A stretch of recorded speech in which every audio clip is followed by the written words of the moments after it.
मीरठ में एक बड़े पुलिस अफसर बोल दिए, अगर रोड पे नमाज पढ़ेंगे।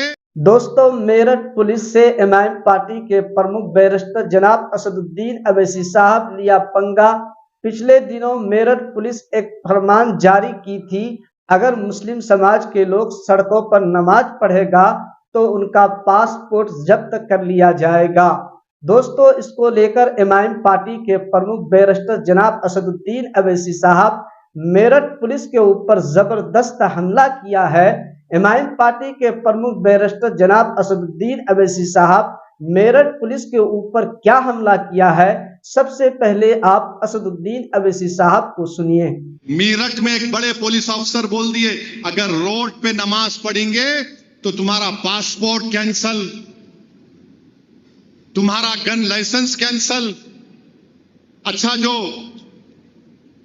हम रोड पे नमाज पढ़े तो पासपोर्ट कैंसल, कोई दूसरे रोड पे चले तो हेलीकॉप्टर से फूल बरसाएंगे। हाँ, ये आपका इंसाफ है। आप करेंगे तो कोई बात नहीं, we will shower flower from the helicopter. और हम 10 मिनट 5 मिनट की नमाज पढ़े, नहीं नहीं नहीं करो, जुल्म करो, तुम जितना तुम कर सकते तुम करो, क्योंकि तुम जुल्म ही कर सकते, तुम इंसाफ नहीं कर सकते। तुम जुल्म ही कर सकते, तुम इंसाफ नहीं कर सकते। तुम मजलूम को मजबूत नहीं बना सकते, तुम जालिम को मजबूत बनाना चाह रहे हो। तुम यतीमों को ताकतवर नहीं बनाना चाहते, तुम गरीबों को ताकतवर नहीं बनाना चाहते, तुम भारत से गुर्बत को खत्म नहीं करना चाहते, तुम नौजवानों को रोजगार नहीं देना चाहते। तुम सबको बोल दिए लग जाओ एक बादशाह के पीछे, पूरे लग गए। उसको मर के 300 साल हो गया, उन्हें भी खबर है, बैठ के सोच रहा होगा, अब्बा 300 साल के बाद भी दुआ ये कर रहे हैं। मगर जो जिंदा है उनको क्या हो रहा है?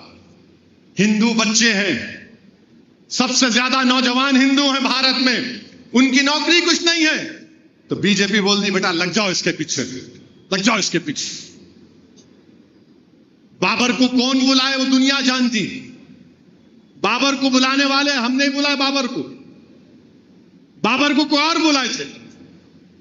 इब्राहिम लोदी का भाई और राणा संगा मिलके बुलाए।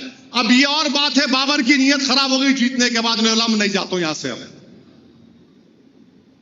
उन्हें नहीं गया तो मैं जिम्मेदार। अच्छा, ये पूरे लुटेरे हैं, सुना मैं, हुमायूं लुटेरा, सब उनके लुटेरे। इनकी अम्मा कौन थी फिर? इन्हों पैसा लेके नहीं गए, पैसा यहीं पर लगाए। नहीं, उसको तोड़ दो, उसको तोड़ दो, उसको तोड़ दो, फुला तोड़ दो। अरे तारीख को बचा के रखो, तुम तारीख से डिसएग्री करो, हमको पसंद नहीं है, कोई बात नहीं। मगर जो जिंदा है उनके लिए मोदी और योगी अमित शाह क्या कर रहे हैं? क्या नौकरी मिल रही, किसानों को उनका इनकम मिल रही? नहीं, सब मिल रहा ना। अब देखो, आप ट्रम्प बोल रहा टैरिफ लगाऊंगा मैं भारत के ऊपर 2 अप्रैल से। अब टीवी वाले शुरू हो जाएंगे। और फिर आप देख रहे हैं महाराष्ट्र में एक कॉमेडियन है कुणाल कामरा के नाम से। कुणाल कामरा जो है वहां के अपना एक कॉमेडी है, मस्खरा है। उन्हें किसी को गद्दार बोल दिया, किसी को गद्दार बोल दिया उन्हें। तो एकनाथ शिंदे की पार्टी वाले बोले हमारे साहब को तो गुंडे बोला, गद्दार बोला। जाके जहां पे उन्हें वो परफॉर्म करा उसको तोड़ दिए। क्या करें? तोड़ दिए। अब हम फडणवीस से, नरेंद्र मोदी से पूछ रहे हैं, महाराष्ट्र में एक बाबा हैं जो रसूलुल्लाह सल्लल्लाहु अलैहि वसल्लम की शान में गुस्ताखी करने की कोशिश की है। याद रखो, गुस्ताखी कोई नहीं कर सकता अकायद आलम सल्लल्लाहु अलैहि वसल्लम की शान में। अगर कोई आसमान की तरफ देख के थूकेगा तो थूक उसके चेहरे पे गिरता। उन्हें गुस्ताखी करे, उसको अरेस्ट नहीं करे, उसको पकड़े भी नहीं, उसके जाकर उसके घर को तोड़े भी नहीं।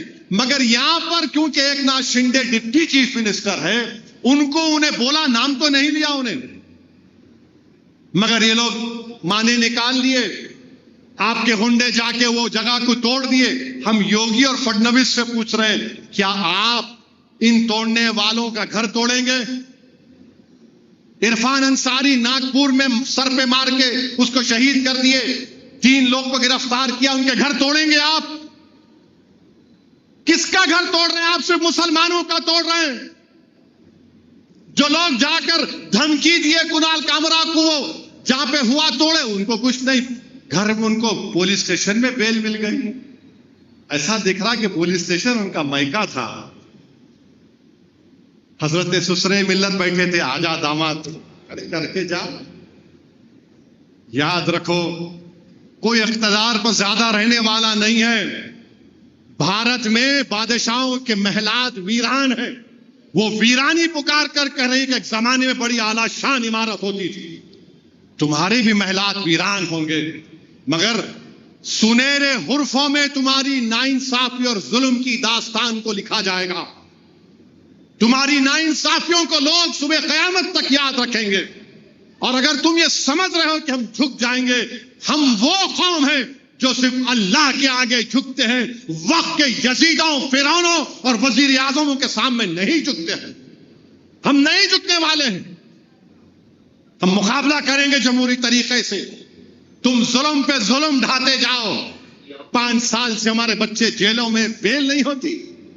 केजरीवाल को बेल हो गई, के चंद्रशेखर राव की बेटी को 6 महीने में बेल हो गई, मगर गुलफिशा को 5 साल से बेल नहीं होती। शिफाउर रहमान को बेल नहीं होती। तहर हुसैन को बेल नहीं होती। क्यों नहीं होती बेल उनको?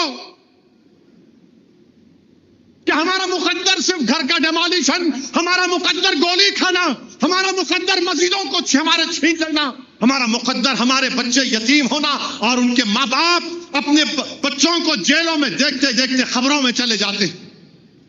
मेरे अजीज दोस्तों और बुजुर्गों, ये हमारे मुल्क में हो रहा है। यकीनन ये बहुत खूबसूरत मुल्क हमारा। और याद रखो जालिमों, इस मुल्क को आजाद अंग्रेजों की गुलामी से तुमने नहीं किया, ना किसी मुगल बादशाहों ने किया। इस मुल्क को गुलामी से आजाद मक्का मस्जिद के उस वक्त के इमाम मौलवी अलाउद्दीन साहब ने किया था। तो दोस्तों, आपने सुना इमाम पार्टी के प्रमुख बैरिस्टर जनाब असदुद्दीन अवैसी साहब का पूरा बयान, मेरठ पुलिस के ऊपर किस तरह से हमला किया है। दोस्तों, मेरठ पुलिस मुसलमानों को लेकर एक फरमान जारी की थी कि अगर मुस्लिम समाज के लोग सड़कों पर नमाज पढ़ेगा तो उनके खिलाफ एक्शन लिया जाएगा, उनके पासपोर्ट जब्त कर लिया जाएगा। इसको लेकर आज असदुद्दीन अवैसी साहब मेरठ पुलिस के ऊपर जबरदस्त हमला किया है। दोस्तों, आप लोग असदुद्दीन अवैसी साहब को लेकर और मेरठ पुलिस के बारे में अपना राय क्या रखना चाहते हैं, हमें कमेंट के जरिए से जरूर बतलाइए। तो दोस्तों, आज की इस वीडियो में यहीं तक। जब तक देखते रहिए अररिया इमाम न्यूज चैनल। फिर मिलेंगे कोई नई वीडियो के साथ। अस्सलामु अलैकुम वरहमतुल्लाहि वबरकातुहू।